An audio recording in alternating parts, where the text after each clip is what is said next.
Masa depan Indonesia bergantung pada generasi mudanya. Dan sayangnya Gen Z saat ini kerap kali diidentikan dengan generasi yang nggak mau susah, ingin yang instan, dan juga lembek, dikit-dikit healing.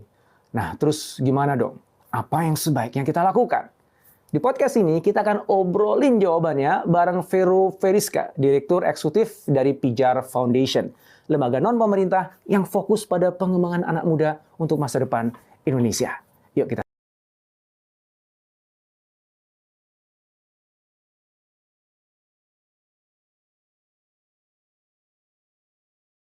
Mas Vero, terima kasih banget waktunya bisa main ke sini. Thank you Mas Indrawan, akhirnya bisa main ke sini juga. Alhamdulillah. Keren studionya.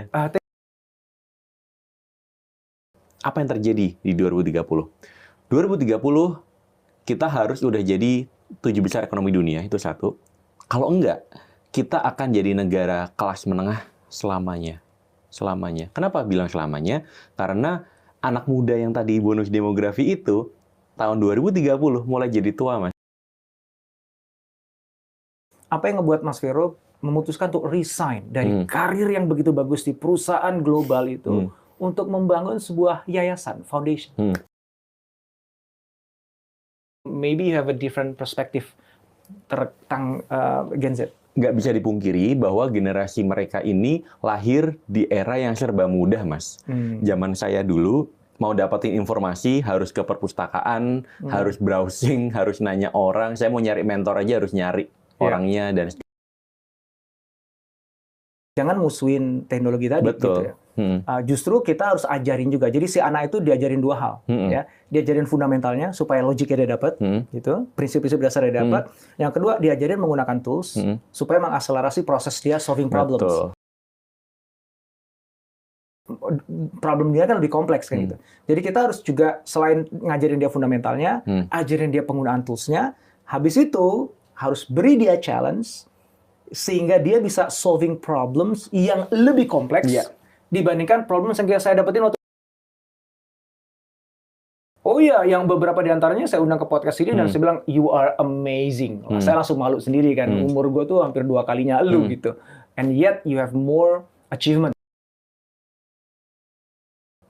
Berarti PR terbesar kita, selain daripada pendidikan tadi ya yang dikaitkan dengan industri dan lain sebagainya, adalah gimana kita memberikan lingkungan mikro kepada mereka. Karena kalau lingkungan makronya itu kan memang akhirnya jadi membuat mereka jadi pengen instan, dikit-dikit healing dan lain sebagainya. Itu kan lingkungan makronya dan kita nggak bisa apa-apain itu.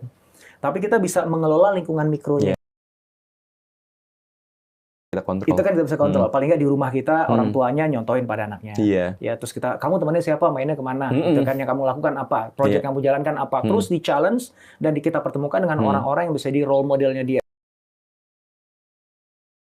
Oke, persaingan kita di 2030 itu ternyata tidak cuma sesama anak bangsa, tetapi juga sesama manusia di berbagai negara, tetapi juga sama mesin.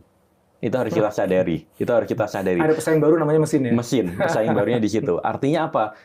Jangan manja, karena pekerjaan-pekerjaan yang seperti misalnya ya, sosial media aja, nulis caption gitu. Sekarang udah bisa di-automate. Bikin gambar, sekarang udah bisa di-automate. Artinya apa? Kalau kita hanya bisanya itu-itu aja, the machine